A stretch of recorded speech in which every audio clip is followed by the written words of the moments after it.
All right. Thank you, James. Thank you, Brad. We'll move on to the next slide. So we'll see a similar story play out for the next few ad units. So similar to overlay, Squeezeback transact through OpenRTB signaling and nonlinear fast response. Now, the peculiarity of this ad unit versus overlay is that it doesn't sit on top of the content. It's just squeeze the content in a portion of the screen. The way to express that, as we'll see, will be through the position field. We'll show more on the next slide. But on this slide here, we have three different examples, as Julia mentioned. So the top one is a double box. The second one is a reverse L shape. And then the last one is a frame the content experience. So we'll move on and go through what are the different position and new placement values. So similar story here. Placement value for Squeezeback is value number 8, similar to other ad units that we've seen before. And really the only applicable playback methods that would apply here are 1 and 2, initiated without user interaction with sound on or off. More than likely, we'll see if you want sound on, you would focus on the ad. If you want sound off, you'll focus on the content. So it's up to the publisher to decide what kind of user experience they want to have here. And then on the position, this is where it gets interesting. We introduce 5 new values to express where the actual content will live. And so for the content, double box background, L shape, reverse L shape. This is how you would indicate where things fit. And then finally, on the creative attributes, you can decide to expose or block on, as a publisher, specific execution. So for example, if you want to block full motion video in your double box experience, you can by specifying a block attribute of 23 in your request. So the demand side, once they receive this request, they should reply back with a nonlinear vast asset with the proper creative, either image or video asset with the newly introduced fields. So the next one is in scene. This one is a bit special, as Julia mentioned, because the ad itself is actually baked into the content or composited in the content. So we're tackling the first most, I guess, more simple example where we would have a product placement in a sort of like billboard experience or custom in-scene experience. As we'll see, this is again a new value for PLCMT and same value for the playback method.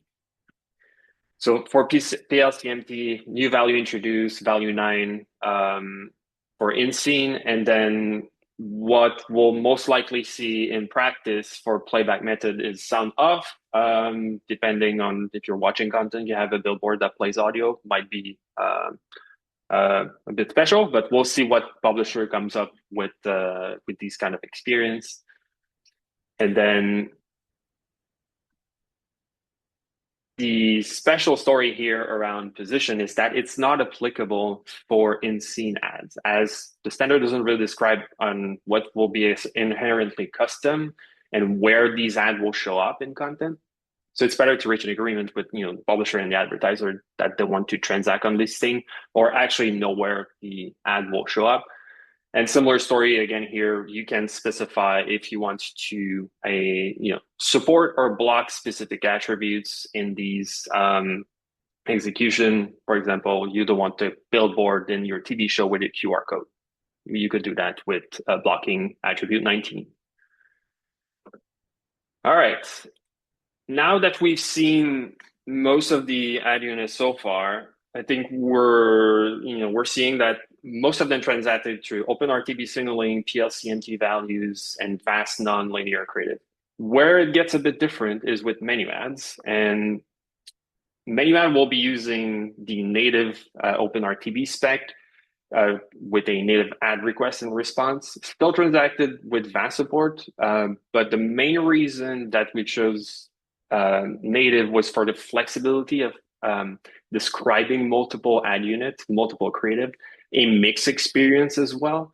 And also that reflected the reality of the ecosystem today, the various OEMs, various apps out there that have a very diverse ad experience. One thing to know that is very important, since we're using native, in order to signify that we have a menu ad experience is to flag that we have a device type 3, so a connected TV device type, as we'll see more. As we said, VAS still ships when the creative is video. It's just embedded in a native response, and we'll know more in the next few slides. So how does the native API carries menu ads? On the request side, we will express a native request, and most of the values in there already existed in native. So for example, PSCMT type 1 is what we would recommend to use for tile or in-menu unit, and value 3 is for masthead or headline banner.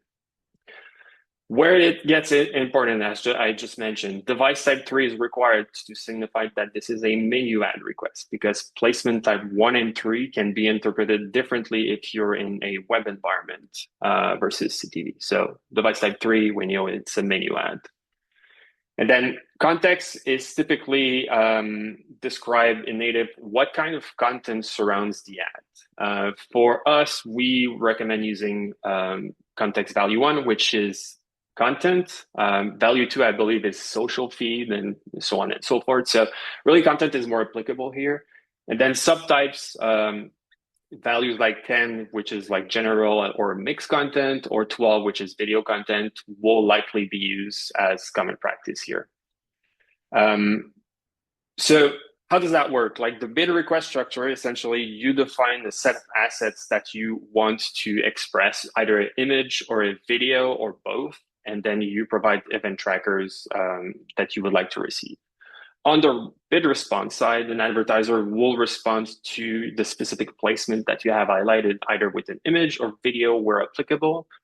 I want to call out here that the video is actually just a VAS tag, embedded VAS tag string, as we'll see later on, and then the link URL, click trackers, and event trackers. One thing to call out specifically here, if we're using video, there's 2 levels of tracking. There's one at the native layer side and one in the embedded VAS. Both will be fired at the same time, so you need to account for this in your platform. So moving on to a full lifecycle bid request response, what does it look like in practice? So on the left-hand side here, we're declaring a headline banner with PLCMT type 3, and then we're highlighting a placement which is a standard 1080p video. On the bid response side, on the advertiser side, they will directly respond to this placement with an embedded VAS tag, as we see, the different link and click trackers and event trackers. And if we unwrap the VAS itself, we see that it's just our standard linear VAS creative 1080p assets with all the media file, impression trackers, so on and so forth. So, menu just deliver VAS videos. It's just wrapped in native. As we'll see, there's other examples that are more complex, so like a mixed video and display ad units that are available in the guidelines. I would encourage you to look at those into more details to see the different execution, but just wanted to highlight one of those experiences.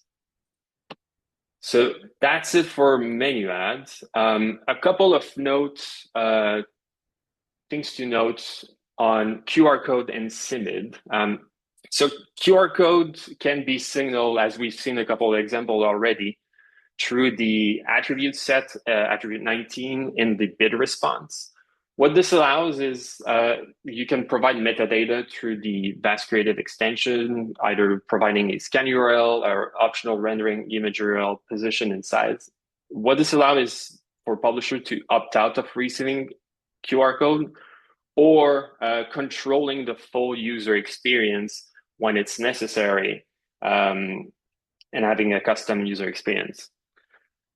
On the CMID side, which is the CMID interactivity layer, the way to signal this is, as of today, the same as we see in OpenRTB. Use the API attribute field on the video object. So value 8 or 9, I believe, are expressing CMID. The recommended pattern or preferred pattern in VAS 4.4 is to use an interactive creative file inside the nonlinear nonlinear node. And if the end platform or player doesn't support CMID, they will actually fall back to the media file that you've provided. So it's really important to provide that. So those were two quick notes on QR code and CMID. So just to wrap up, we've seen so far 6 format, pause, screensaver, overlay, squeezeback, and InScene that relied on one execution path, which is video and VAS path. So on the request side, we're using the video object, the new signals as PLCMT, position, playback method, and attributes. And then the response side is where we have some modification on the VAS side, where we respond with nonlinear ads and creative in the ADM side. On the menu end, it's a native path, OpenRTB to be native, where we're signaling using existing value, but very importantly, signaling that we're on a connected TV device with device type 3. And then the response is native assets, either video via VAS tag or image via image URL. So this is a summary of all the 6 ad units we've seen so far. And then where do we go from here? I think we need to adapt to scale. So depending on where you sit in the industry, these are some of the recommended steps that you can do to bring this forward. So on the publisher or server-side ad insertion side, update your bid request for PLCMT and position, update them to read the extension where applicable, update them with the new values. Same thing on the SSP side, add PLCMT 5 through 9 to request and bid validation tools that you have. Enable breakdown and format reporting on the platform so we can see that actual adoption, and both publisher and advertiser can report on it. On the DSP side, you'll need to recognize new placement values, declare attribute correctly, and extend some of the attributes that we described today. And you can echo AdCom extension when your path needs it, in order to confirm that you're actually replying with the right thing to the advertiser. And then on the creative QA side, update your VAS template for media file inside nonlinear.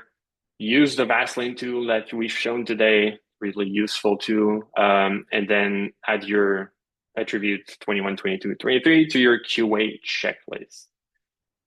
I think that wraps it up. I'll pass it back to Brad. I believe we have a Q&A session. We do. And I just want to point out one thing that for continuing the conversation, that the standard is out. The adoption is kind of the focus right now, but any questions or challenges that may come up in terms of what you think it may need to do differently, that is an ongoing conversation as part of the IAB Tech Lab's Advanced Television Working Group moving forward. So please reach out if you have additional details or contributions that you would like to add to that.